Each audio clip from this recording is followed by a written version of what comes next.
Salmo 119, 97. Oh, cuánto amo tu ley. Todo el día la medito. Tu mandato me hace más sabio que mis enemigos, porque es mío para siempre. Gano en sagacidad a mis maestros, porque medito tus dictámenes. Gano en cordura a los ancianos, porque guardo tus ordenanzas. Aparto mis pasos del mal camino, para guardar así tu palabra. Nunca me aparto de tus normas, porque así me instruyes tú. Qué dulce me sabe tu promesa, más que la miel a mi boca. Con tus ordenanzas cobro inteligencia, por eso odio la senda del engaño. Tu palabra es antorcha para mis pasos, luz para mi sendero. Gloria al Padre y al Hijo y al Espíritu Santo, como era en el principio, ahora y siempre, por los siglos de los siglos. Amén. Y yo quisiera justamente por respeto y para darle también la bienvenida a los que son nuevos, retomar algunos elementos que tal vez ya habíamos mencionado en las clases pasadas. Solamente les quiero mostrar antes de comenzar con ello la programación que les quiero proponer para estas 5 semanas que vamos a tener de ahora en adelante. Entonces, en la primera semana, es decir, esta semana vamos a hacer una introducción, ¿sí?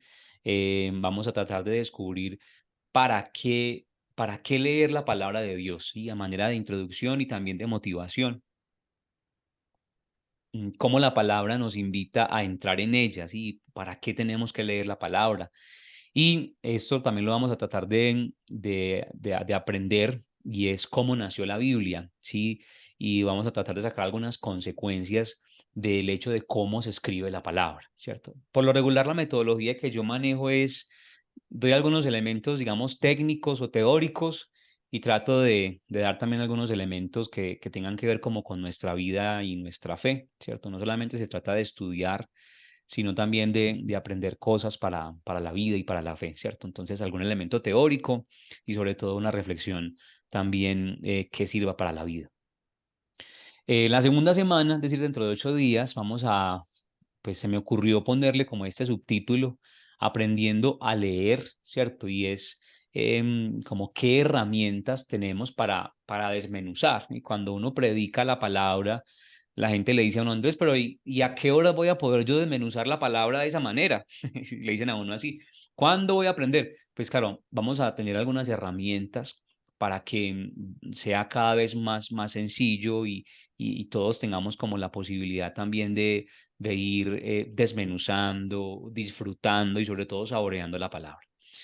En la tercera semana vamos a hacer un ejercicio de lección divina. Me gusta mucho que al explicar la lectura orante de la palabra o lección divina, ya les voy a explicar en qué consiste eso. Me gusta mucho que al explicar eso, hagamos el ejercicio, porque no solamente es una teoría, sino que a leer la palabra y sobre todo a orar con la palabra y a meditar la palabra, solamente se aprende cuando uno se mete, cuando uno empieza a hacerlo, ¿no? Y empieza a disfrutarlo, ¿no? A sacarle el jugo, porque la palabra tiene esa virtud y es que uno se va encarretando, ¿cierto? Uno se va como engolosinando con la palabra. En la semana siguiente, es decir, en la semana cuarta, vamos a hablar de algunas claves para meditar la palabra. Una cosa es la lectura de la palabra y otra cosa es la meditación de la palabra. A veces nosotros, los que tal vez hemos leído un poco más la escritura, siempre hacemos es una lectura de la Biblia. Entonces uno va a un grupo de oración y se lee la Biblia, pero no se medita en la palabra. Ese es, digamos, como uno de los defectos que tenemos en la iglesia, es que no le damos el espacio en la palabra para que resuene, ¿no? Miren que la palabra meditar ya lo ponía a uno como en una actitud de silencio, de acogida, de escucha, y eso por lo regular no lo hacemos en nuestras comunidades, ¿no? Y aprovecho para hacer una cuña aquí. A veces en las comunidades de fe, la gente dice, es que no sabemos qué más hacer con la gente. no sabemos qué más decirle a la gente, no sabemos qué más trabajar con la gente. Y yo siempre les digo, vea, ese vacío, esa angustia, esa ansiedad que ustedes tienen porque no hay nada más que decirle, es una invitación que les está haciendo el Espíritu Santo a que lean la Escritura, porque la Escritura es un tesoro inagotable, señores. Un tesoro que no se agota fácilmente. Entonces, cuando las comunidades están viendo como envejecidas, como cansadas, como que ya no sabemos qué más decir, qué más hacer, es porque no estamos meditando realmente la palabra. Esto es importante. Y en la última semana, pues un ejercicio de Lección Divina, ¿cierto? Que yo he llamado El Verbo se hace carne, y les voy a explicar entonces en esa semana en qué consiste ese ejercicio. Muy bien, comenzamos entonces con el tema de esta semana. ¿Para qué leer la Biblia? ¿Para qué hay que leer la palabra de Dios? Entonces vamos a buscar un texto que les confieso que es uno de mis textos favoritos, es la carta a Timoteo, carta a Timoteo. En el Nuevo Testamento se va a encontrar la carta a Timoteo. Va a buscar la segunda, son dos cartas, primera y segunda, y capítulo 3, versículo 15 y siguientes. De una vez quiero compartirles una pequeña clave de lectura de la Sagrada Escritura. Por lo regular, nuestras Biblias modernas, las Biblias actuales, gracias a Dios, ellas tienen antes de cada texto una breve introducción. Entonces, por favor, abra su Biblia al inicio de las cartas de San Pablo, por ejemplo, para que haga el ejercicio. Después de la página de Hechos de los Apóstoles, abra la página siguiente y me dice si ahí hay o no hay un comentario a las cartas paulinas. ¿Lo tienen? Muy bien. Entonces quiere decir que tiene una buena Biblia, ¿no? Tiene una buena Biblia. Las buenas Biblias de ahora tienen un comentario que le ayuda a uno a introducirse en lo que va a leer. Entonces, miren que uno muchas veces es por flojera que no entiende lo que dice el texto, porque hoy en día las Biblias tienen unas herramientas, unos insumos que le permiten a uno conocer un poco antes incluso de leer. Y por ejemplo, usted puede buscar ahí un comentario, el comentario que dice ahí mismo sobre la carta a Timoteo. Busque, por ejemplo, ese comentario.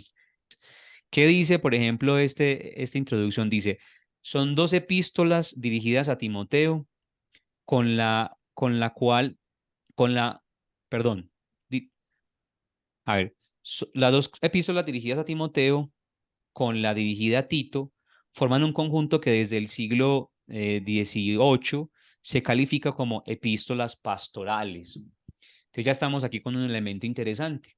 Vamos a leer una carta pastoral, es decir, una carta que dirige San Pablo a uno de sus discípulos, ¿sí? Y que lo que pretende es pastorear una comunidad a través de ese discípulo que está encargado de la comunidad. Porque las tres ofrecen, la carta de Tito y las dos cartas de Timoteo, ofrecen directrices para la organización y el régimen de las comunidades cristianas confiadas a estos dos discípulos de San Pablo. Entonces, ahí se tiene una breve introducción. Cuando usted vaya a leer una carta o un texto que le llame la atención de la Biblia, primero recurra a este recurso, ¿no? De qué dicen los biblistas sobre esos textos. Muy bien, ya. Entremos entonces ahora sí al texto. Segunda carta a Timoteo. ¿Quién es Timoteo? Ya lo hemos dicho, es alguien a quien San Pablo pastorea, es decir, acompaña, es un discípulo de San Pablo, parece ser que era un jovencito, lo podemos decir porque antes San Pablo le ha dicho, no, no se quede callado porque usted es un muchachito, ¿no? No sienta vergüenza de hablar ante los más adultos porque seas un joven, no, antes tienes que dar mucho testimonio, ¿cierto? De esta palabra que se te ha confiado. Y en el versículo 13, capítulo 3, versículo 13, San Pablo comienza a decirle, perdón, versículo 14, le dice, le da una recomendación a Timoteo sumamente bonita y muy importante y pienso yo actual para nosotros, incluso para los jóvenes que tal vez están aquí en este grupo virtual. Timoteo capítulo 3, versículo 14 voy a leer. Tú, en cambio, persevera en lo que aprendiste y en lo que creíste, teniendo presente de quién lo aprendiste, y que desde niño conoces las sagradas letras, que pueden darte la sabiduría que lleva a la salvación mediante la fe en Cristo Jesús. San Pablo le está diciendo aquí a Timoteo que persevere en la lectura de la Sagrada Escritura. La pregunta que habría que hacerle a San Pablo es, ¿cuál Sagrada Escritura? Si cuando San Pablo está escribiendo, todavía no existen, por ejemplo, los evangelios. San Pablo se está refiriendo al Antiguo Testamento, a la Torá, a los Neviim, a los Ketubim, es decir, a ese conjunto de libros del Antiguo Testamento. San Pablo le dice a Timoteo, continúa leyendo esas sagradas escrituras porque ellas te van a llevar a la salvación en Cristo Jesús. Una recomendación bien interesante, ¿no? Cuando usted lee el Antiguo Testamento encuentra a Cristo.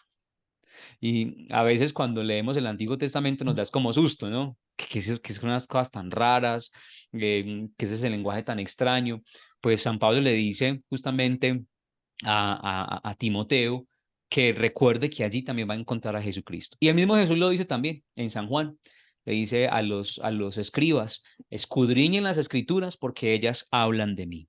Entonces le dice, persevera en la lectura. Primero, primer punto, las escrituras que tú conoces desde que eras un niño. Las letras que pueden darte la sabiduría que lleva a la salvación mediante la fe en Cristo Jesús. Toda escritura, atención a ese texto, es inspirada por Dios y útil para enseñar, para arguir, para corregir y para educar en la justicia. Así el hombre de Dios se encuentra perfecto y preparado para toda clase de obra buena.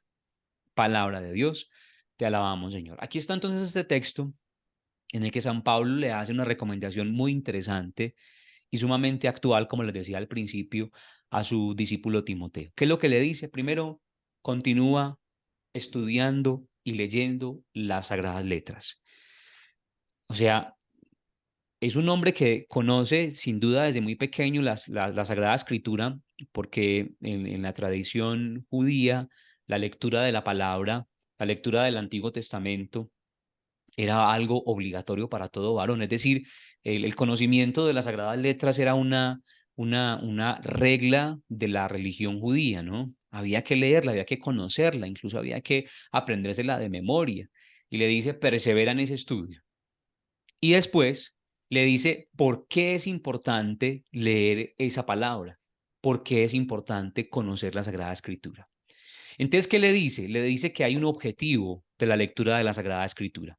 Primero, ellas te dan sabiduría, sabiduría que te lleva a la salvación. Y esto, yo quisiera como detenerme un momentico en esto, porque me parece bastante relevante para nosotros. ¿Qué es la sabiduría? ¿Qué significa que la palabra de Dios nos da a nosotros sabiduría? ¿Eso qué significa? ¿Sí? Si yo les digo a ustedes que tienen que leer la palabra de Dios para que les dé sabiduría, uno qué es lo que se imagina, ¿no? Uno se imagina que tiene que aprenderse los textos de memoria para saber de pronto discutir o para saber alguna cosa de la Biblia o para crecer en la fe. Y puede ser eso, pero hay una cosa que me enamora a mí mucho de la palabra de Dios y se las voy a contar ya. Y es que uno de los efectos de la Sagrada Escritura es que forma en nosotros el criterio, el criterio. La Sagrada Escritura tiene la capacidad de que forma en nosotros el criterio. No solamente nos dice lo que tenemos que hacer, sino que nos enseña a discernir. En eso consiste la sabiduría. La sabiduría es la capacidad que tiene el ser humano de distinguir, de saborear, de apropiarse de las cosas, de calcular, de matizar, ¿sí? De equilibrar. Y la sabiduría no es simplemente un conocimiento teórico, un conocimiento exacto, ¿no? ¿Sí? Muchas veces cuando pensamos en el sabio creemos que es alguien que sabe muchas cosas, ¿no? Que conoce la ciencia, que sabe medicina, que sabe ingeniería, que sabe matemáticas. Esa persona es una persona conocedora, conocedora, inteligente, tiene cierta inteligencia y tiene ciertos conocimientos. Pero la sabiduría en la Sagrada Escritura no es simplemente la acumulación de muchos conocimientos, sino que la sabiduría es una destreza interior de una persona. Es una destreza interior. ¿Cómo así? Es la persona que es capaz, que tiene la habilidad para encontrar el sentido de la vida, el sentido de la existencia. Entonces lo que le dice San Pablo a Timoteo es que la palabra de Dios lo va a llevar a encontrarle el sentido de la vida, el sentido de la existencia, a disfrutar de esta vida, a saber tomar decisiones que respeten ese sentido, a saber encontrar una razón de ser a la propia existencia. Esto es hermoso realmente, es realmente muy bello, porque pienso que una de las crisis de nuestro tiempo es la crisis del sinsentido, ¿no? Uno no le encuentra sentido a las cosas. Y la palabra justamente lo que hace es eso, aportarle sentido a nuestra vida. Cuando leemos la palabra nos da sabiduría, que lleva a la salvación. Y miren que es una concatenación de dos elementos. ¿Qué hace la sabiduría? Introducirnos en la experiencia de la salvación. ¿Qué es la salvación? La salvación no es simplemente una realidad que va a acontecer después de la muerte. Si algo nos enseñó el Evangelio según San Lucas, ¿sí? En la teología lucana, es que la salvación comienza aquí, que la salvación del hombre quiere manifestarse, quiere hacerse patente, quiere evidenciarse en la vida del ser humano. O sea, que lo que Jesús vino a hacer es a salvar lo que estaba perdido, que lo que quiere él es proclamar la salvación de Dios. Por eso el nombre de Jesús es Yeshua, es Yeshua, Yahvé salva, Yeshua, Yahvé salva. Es la acción Jesús es la acción salvadora de Dios en medio de nosotros. La salvación comienza aquí. ¿Sí? La vida del ser humano es un espacio para que acontezca la salvación de Dios. Su vida y mi vida son la plataforma donde Dios quiere obrar su salvación. Entonces, ¿qué es lo que quiere decir este texto de San Pablo? Que cuando tú lees la palabra de Dios, cuando te encariñas con ella, cuando te alimentas de esa palabra te va a permitir encontrarle el sabor a tu vida para que vivas como alguien que está disfrutando de la salvación. Vas a encontrarle el sentido a tus días, el sabor a tus días, y vas a disfrutar de tus días como alguien que ya está disfrutando de la salvación. La madre Laura tiene una imagen sumamente bonita sobre esto.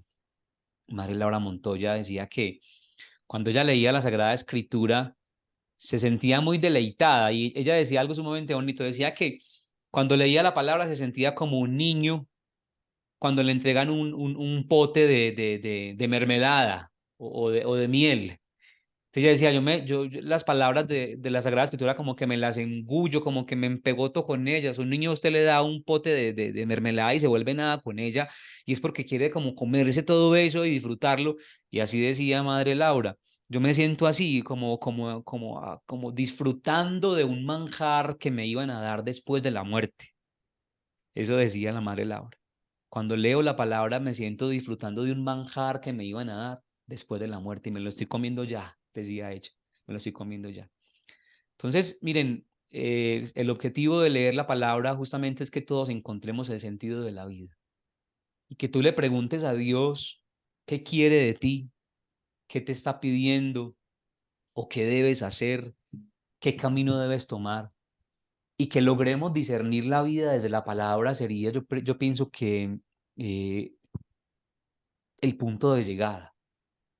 Cuando logremos escuchar la voz de Dios que a través de su palabra nos susurra, este es el camino, estas son tus opciones, esto es lo que yo espero de ti, y que seamos capaces de vivir de acuerdo a esa sugerencia del Espíritu, pienso que sería como el objetivo último de acercarnos, de conocer la palabra de Dios. Pero San Pablo, además de eso, le dice a Timoteo que la palabra tiene una utilidad, si usted quiere, práctica, ¿sí? Una utilidad que usted puede aplicar todos los días en su vida o en la vida de los suyos. Y es que usted con la palabra puede enseñar, puede arguir, argumentar, puede corregir y educar. Entonces es muy bonito cuando las mamás, sobre todo, que por lo regular son las que tienen la tarea de educar a los hijos en la casa, y de guiarlos.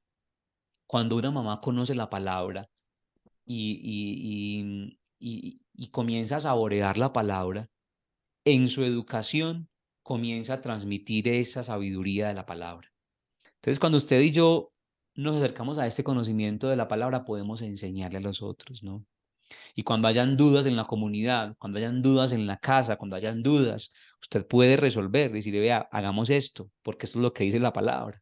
Qué bonito fuera eso, ¿no? A mí me gusta mucho cuando comparto con gente que lee la palabra, porque se les nota, ¿sí? Cuando hay que tomar una decisión, cuando hay que enfrentar una situación difícil, tienen la palabra. Pero es que el Señor dice esto, y el Señor promete esto, y vamos para adelante, ¿no?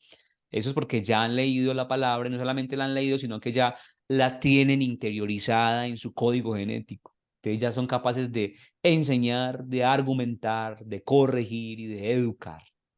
Usted y yo podemos educar con la palabra. Les voy a dar solamente una clave para que comprendamos un poco qué es eso de educar.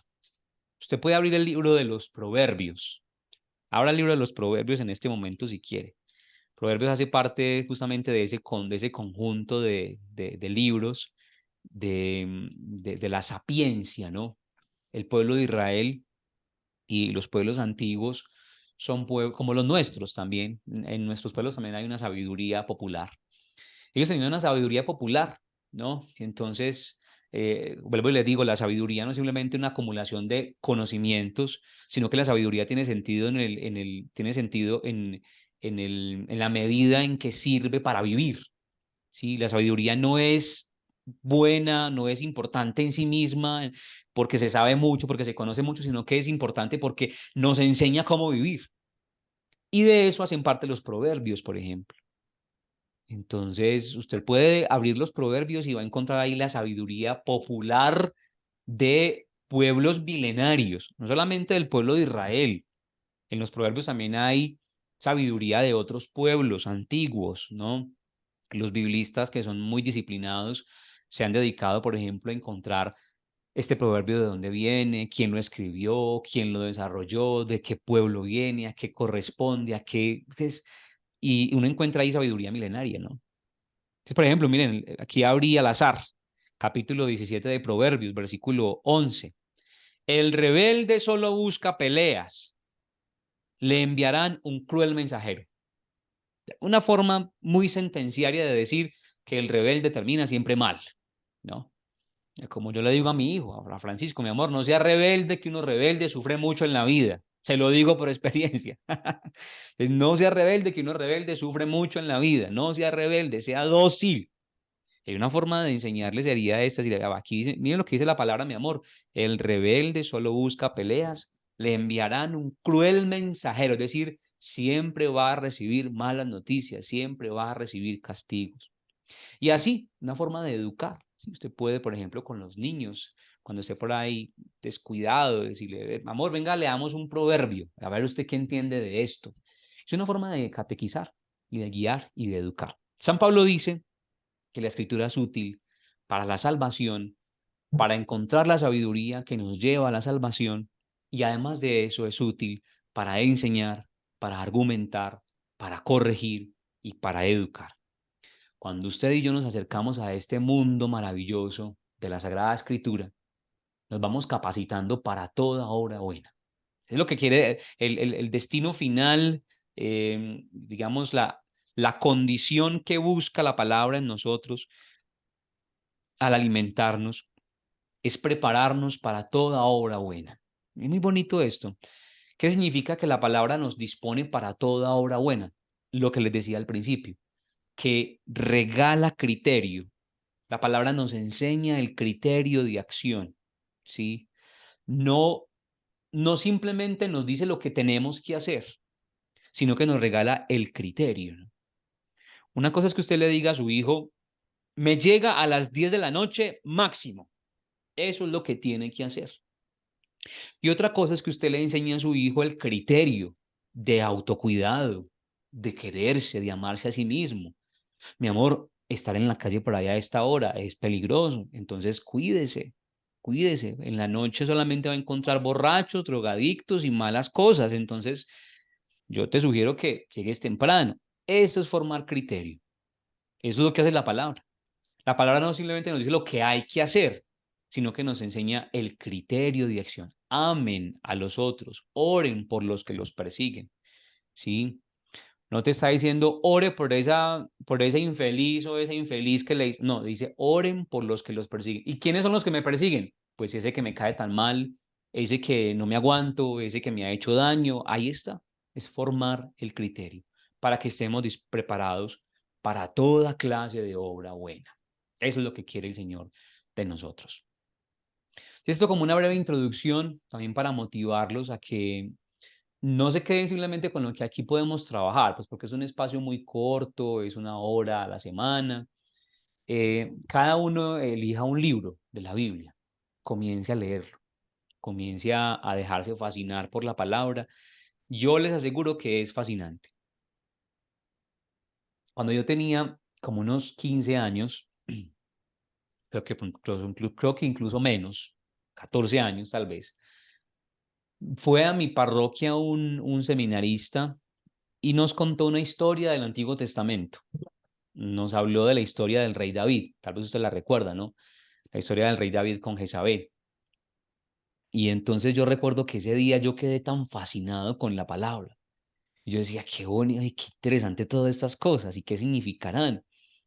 Y a partir de ese día yo comencé a leer la palabra. Imagínense, yo tenía 14 años, 14 años. Y me acuerdo que en mi casa había una Biblia vieja, fea, ya estaba toda destruida, porque mi papá la mantenía siempre abierta en el Salmo 91, cosa que es muy frecuente en la gente, que habla en la Biblia en el Salmo 91, que es el Salmo y es que de la protección o no sé cuánto. Y agarré esa Biblia yo y desde ese día empecé a leer el Antiguo Testamento, el Nuevo Testamento. Luego alguien me regaló un evangeliario, era un librito pequeñito que tenía el evangelio para todos los días. Y entonces todos los días leía un fragmento del evangelio. Había, estaba por fechas. Entonces, 1 de enero, 2 de enero y así todo el año, y tenía un evangeliecito, un pequeño fragmento del evangelio y el santo del día. Y todos los días yo leía el evangelio. Todos los días leía el evangelio. Me apasioné por la palabra. Así es que uno va entrando en este mundo de conocer la palabra de Dios. Y yo les aseguro que lo que dice San Pablo es totalmente cierto. Lo prepara uno, le regala a uno como esa capacidad de conocer a Dios, de amar a Dios con cierta ternura y profundidad. Muy bien, ahora cambiando pues como de temas y drásticamente, quiero contarles un poco cómo nació la Biblia. Tal vez alguno de ustedes ha escuchado un poco sobre esto, eh, de pronto en los cursos bíblicos que ha hecho. No sé si alguien tenga de pronto algún conocimiento un poco más específico sobre el tema de cómo fueron escribiéndose los textos bíblicos. Solamente voy a contarles este pequeño detalle, cómo nace la Biblia. Y después de esto, les quiero contar algunas consecuencias de ese proceso de nacimiento. Entonces, bueno, ¿cómo nació la Biblia? Pues aquí tenemos como tres momentos, pues hoy en día tal vez habrá alguien que le ponga otros más o que de pronto discuta esto y diga, no, no es tan así, hay otros elementos, bueno, pero básicamente los tres momentos de la escritura de la Biblia son estos tres. Hay un hecho, es decir, un acontecimiento, una experiencia que ha vivido un pueblo, ¿no? O una comunidad o una persona, pero por lo regular son comunidades o pueblo, o el pueblo de Israel, y es un hecho que es trascendental. Todo lo que está en la Biblia son experiencias trascendentales. Yo pienso que es una conclusión que hay que tener siempre muy en cuenta, muy presente. Todo lo que está escrito en el texto sagrado recoge una experiencia profunda y muy importante. ¿Y por qué sabemos esto? Sabemos esto porque resulta que En la antigüedad escribir no era tan fácil como lo es hoy. Para nosotros hoy escribir es sumamente fácil porque agarramos el celular, el computador o hace algunos años la máquina de escribir y redactamos lo que queramos y pues tenemos ahí el texto en menos de medio minuto, pues ahí ya está todo listo. En la antigüedad no era así. La escritura, como la conocemos hoy, es realmente reciente, ¿no? Pues creo que la imprenta es del siglo XV, si no estoy mal. Sí, la imprenta apenas se desarrolló en el siglo XV, hace poco, o sea, hace muy poco. Y entonces todo ese tiempo antes, ¿qué se hacía? Pues habían otras formas de escribir, entonces en tablas de piedra, en piedra, se escribía en barro, ¿no? Lo que se llama la escritura cuneiforme. Se escribía en barro, en arcilla todavía fresca, se ponía en el horno a secar y esa era la escritura cuneiforme. Después en los papiros, después los pergaminos y hasta que llegamos hoy en día pues al papel, pero antes era muy difícil escribir. Entonces lo que se escribía era porque era algo importante para un pueblo.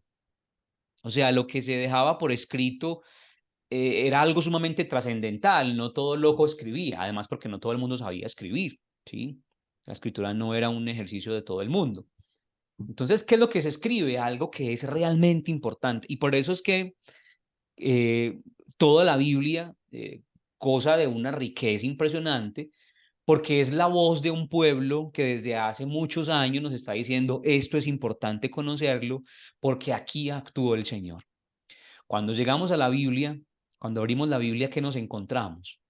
Nos encontramos a un hombre, a un pueblo, a una comunidad que nos dice, esto que me pasó a mí fue importante.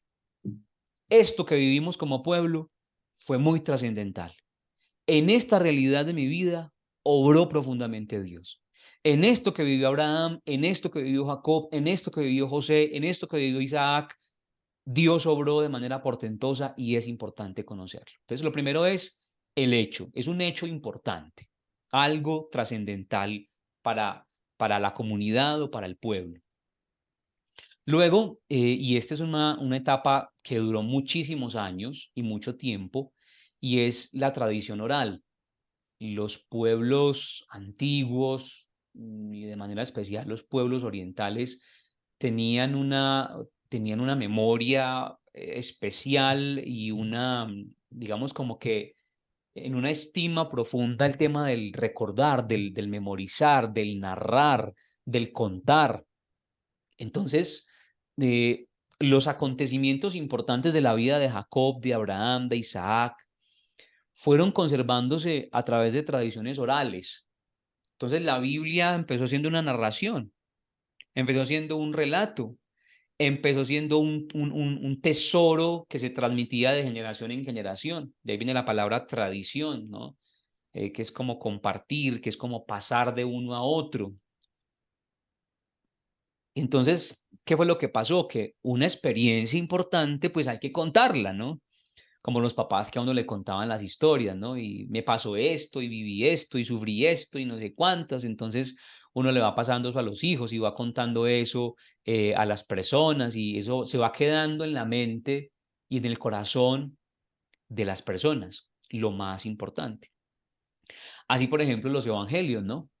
Los evangelios eh, se escribieron muy tarde, o sea, no es como que Jesús estaba predicando y Mateo estaba ahí con una tablita tomando nota, ¿no?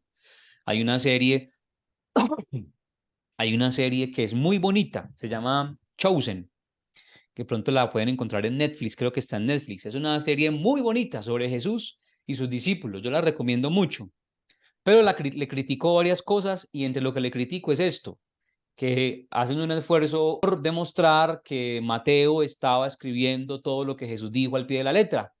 Entonces ponen al pobre Mateo ahí con Jesús a escribir pues lo que Jesús estaba diciendo en el Sermón de la Montaña y a San Juan buscando por allá el testimonio de no sé quién. No fue tan así, ¿no? No fue tan así. Lo que sí pasó es que la comunidad de discípulos conservó en su corazón y en su memoria lo que Jesús hizo y enseñó.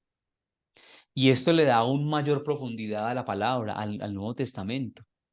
Pero cuando usted habla del Nuevo Testamento, se está encontrando con el testimonio de una comunidad que es la comunidad de San Mateo, o de San Marcos, o de San Lucas, o de San Juan, que nos está diciendo, miren, les vamos a contar lo que para nosotros fue lo más importante de Jesús. Eso es lo que está pasando ahí, ¿no? Vamos a contar qué fue lo que nos impresionó de la persona de Jesús. Una comunidad que ya lleva, oigan esto, la comunidad de San Marcos, 40 años meditando en la persona de Jesús y que hablan de Jesús en sus comunidades y que hablan de Jesús entre ellos todo el tiempo. O sea, ¿qué era la Eucaristía? La Eucaristía era que nos reuníamos a comer cositas, porque comían también cositas, a comer de todo, compartían el pan, tomaban la sangre de Jesús, el pan y vino, y después de eso o antes de eso se ponían a charlar sobre Jesús, lo que Jesús hacía y enseñaba, cómo sanaba, cómo liberaba, lo que pensaba sobre la ley, lo que pensaba sobre los niños, lo que pensaba sobre la enfermedad, lo que hacía Jesús. O sea, la comunidad se alimentó durante mucho tiempo del testimonio oral, de lo que uno le contaba al otro. Miren, esto es muy importante y perdón que haga pues permítame que haga la cuña aquí para las comunidades de fe. Necesitamos darle mucho espacio al actuar de Jesús en la vida de las personas. Cuando nos reunamos en comunidades, démosle un espacio importante a que la gente cuente sus cosas con Dios, a que la gente cuente sus experiencias de Dios, su encuentro con Dios, porque la comunidad bebe justamente de eso. ¿Sí? Cuando nos encontramos y yo digo, no, imagínense que yo estaba sin un peso un día, sin un centavo un día, y entonces el Señor proveyó para mí. Eso aviva la fe de la comunidad. No, un día yo estaba muy enfermo y me fui a orar y le dije, Señor, por favor, y el Señor me sanó. Eso aviva la fe.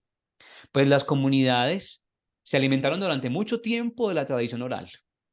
Las comunidades cristianas y la comunidad de Israel se alimentó durante mucho tiempo de la oralidad. Comunicaban, contaban, ¿sí?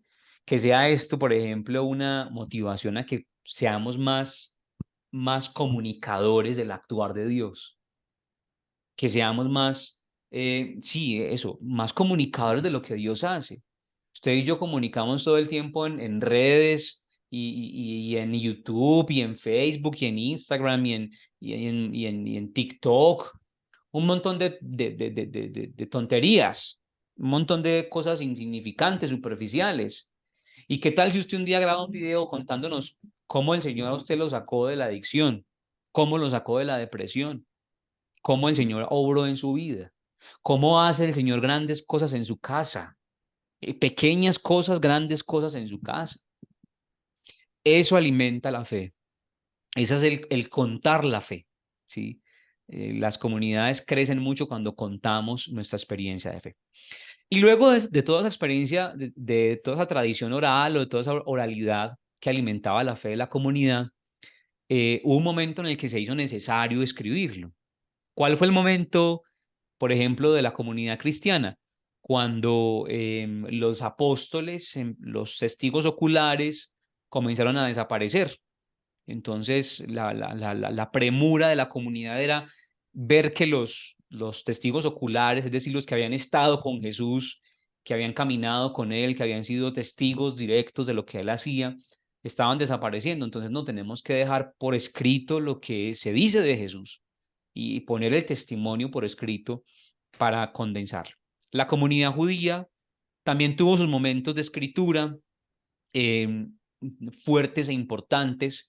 Uno de ellos, por ejemplo, fue estando en el exilio de Babilonia. Cuando estaban en Babilonia, hay una reflexión muy importante de los exiliados en Babilonia, sobre todo de los maestros que querían conservar la fe de Israel estando en el exilio.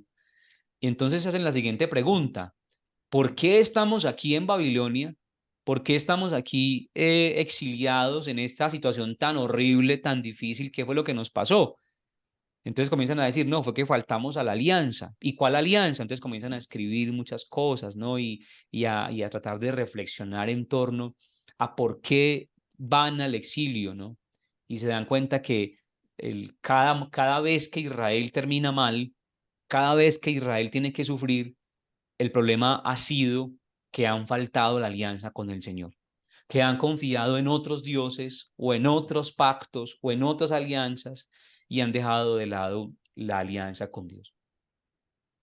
Entonces, eso es un resumen sumamente sencillo de cómo nace la Biblia, cómo se escriben los textos sagrados. Ahora, la gran pregunta es, ¿y eso qué tiene que ver conmigo? ¿Eso a mí qué me importa? Pues yo que, si solamente voy a leer y a meditar la palabra, ¿eso qué tiene que ver conmigo? Varias cosas.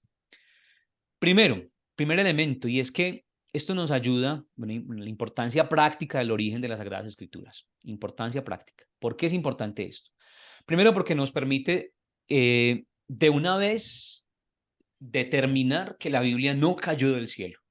Es decir, nosotros no somos la fe del libro, no somos la religión de un libro. Es decir, nuestra fe no es fundamentalista en ese sentido, ¿no? No creemos que la Biblia cayó del cielo como una especie de manual que Dios nos tiró, nos lanzó para que ustedes la cumplan y punto, ¿no? Vamos a ver después por qué. Pues porque es palabra divina y es palabra humana. San Pablo, cuando hablaba con Timoteo, le decía, toda escritura es inspirada por Dios, inspirada por Dios. ¿Qué significa eso? Que el texto sagrado es verdadera palabra divina, pero también es verdadera palabra humana. Voy a explicarlo de manera muy sencilla. ¿Qué significa que es palabra divina? Que Dios revela en la Biblia, en la Sagrada Escritura, su voluntad. Dios revela en la Sagrada Escritura su voluntad, lo que desea para el hombre, hacer pacto con el ser humano. ¿Pero qué significa que es palabra humana? Que esa voluntad divina está expresada en palabras humanas, en expresiones humanas, y que se comprende, atención a esto, se comprende a través de la experiencia humana, a través de la experiencia humana. Y esto es otra de las características de la Biblia que más me apasionan a mí, que más me gustan a mí, porque es descubrir que el Dios de la Biblia actúa en la historia del ser humano, ¿sí? No a pesar de la historia del ser humano, sino en la historia del ser humano. Es decir, que su vida y mi vida, vuelvo e insisto, son la plataforma de la salvación de Dios. Son el lugar donde Dios obra su salvación. Entonces, esta voluntad que se revela en la palabra se expresa en palabras humanas, ¿sí? Dios expresa su voluntad a través de nosotros, a través de nosotros. Y eso tiene muchos problemas. Eso presenta problemas, claro, pues. Si fuera un ángel el que nos hablara, pues sería más fácil porque le entenderíamos y ya, pues listo, pues cumplimos lo que se nos dijo y punto. Pero como fue Andrés, y Andrés es colombiano, y Andrés es paisa, y Andrés es, y quién sabe si será verdad lo que está diciendo. Entonces, uno lo que hace con la palabra humana es poner en duda, y está bien. Uno lo que hace con la palabra humana es examinarla, y está bien. Uno lo que hace con la palabra humana es estudiarla, analizarla, y está bien. Entonces, cuando decimos que interpretamos la Biblia, atención a esto, cuando decimos que interpretamos la Biblia es justamente este ejercicio, poner en duda esa palabra humana, ponerla entre comillas, ponerla entre signos de interrogación, analizarla, estudiarla. ¿Por qué? Porque la manera en cómo se nos está revelando la voluntad de Dios, tal vez para nosotros no es clara. Tal vez para nosotros no es clara. Entonces, por ejemplo, uno se encuentra algunos textos con los que yo no entiendo qué es lo que pasó aquí. Abraham que sacrifica a su hijo. La historia, por ejemplo, de la mujer sirofenicia, que leímos en el ciclo pasado, ¿no? Leímos en el ciclo pasado y tratamos pues como de estudiarla, ¿no? La historia, la mujer que se acerca a Jesús y le dice, Señor, sana a mi hija que está muy endemoniada. Y Jesús la pone a caminar detrás de él y la hace esperar y después le dice que parece un perro, después dice que no vino para donde ella, que no... Y uno dice, pero ¿qué es esto tan extraño? ¿Qué quiere decir esto? Pues esa es la palabra humana que es necesario discernir, estudiar, analizar, comprender mejor. Tercer elemento de que la palabra haya nacido de esa manera, se haya originado de esa manera, es que tenemos que comprender que como nació en un contexto y a través de un proceso histórico, nació en un contexto histórico y a través de un proceso evolutivo en la historia, entonces quiere decir que recoge una historia de salvación, una historia de salvación. Miren el concepto tan interesante, historia de salvación. Hemos dicho desde que comenzamos la clase de hoy que lo que quiere la palabra es llevarnos a la salvación. ¿Cómo? Contándonos la historia de la salvación. Entonces, la salvación que obra en nosotros, o la experiencia de salvación que nos permite a nosotros la palabra, es la siguiente. Te cuento una historia de cómo Dios salvó para que tú experimentes que también puedes ser salvado, que también Dios te quiere salvar. Esa es la dinámica. Te voy a contar una historia de cómo Dios salvó a Abraham. Te voy a contar una historia de cómo Dios salvó a Israel. Te voy a contar la historia de cómo Dios salvó a la pecadora arrepentida, cómo llamó a Pedro, cómo eligió a Mateo. Y a través de esa historia, tú vas a comprender que también tú tienes salvación. Esa es, digamos, una manera muy sencilla y de pronto hasta muy plástica de decir lo que es la Biblia. La Biblia es una historia de salvación que me quiere acercar a mí, a la comprensión de la salvación que Dios quiere obrar en mi vida. Repito, la Biblia es una historia de salvación que me quiere acercar a mí, a esa experiencia de salvación. ¿Sí?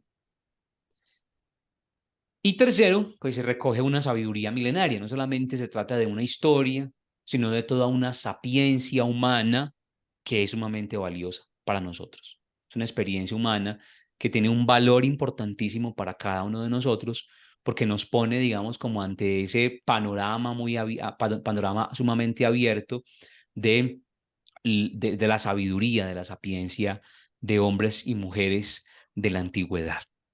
Entonces, ahí está, digamos, como el tema de esta semana. En primer lugar, hemos hablado de para qué leer la Biblia, para qué leerla. San Pablo nos dice, pues porque te va a dar sabiduría que te lleva a la salvación.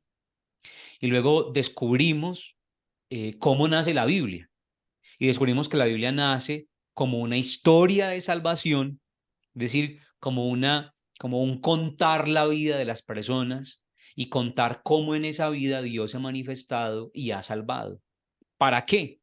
Para que cada hombre, para que usted y yo descubramos que Dios obra en mi historia. El hombre bíblico siempre se pone delante de Dios con su historia, con lo que Él es, con los errores que ha cometido, con los errores que las metidas de pata, las equivocaciones, siempre le dice, Señor, este soy yo. ¿Cómo vas a obrar tú en esta historia? ¿Cómo vas a obrar? La manera como Dios nos hace santos no es sacándonos de la historia, sino metiéndonos en ella. Que la santidad no es un sacarte de tu historia. No, es que para que usted sea santo tiene que irse 3 años para Tierra Santa o para Roma o para un monasterio, bueno, con el respeto y todo de los monjes, pero no es esa, no es ese la lógica de la Biblia.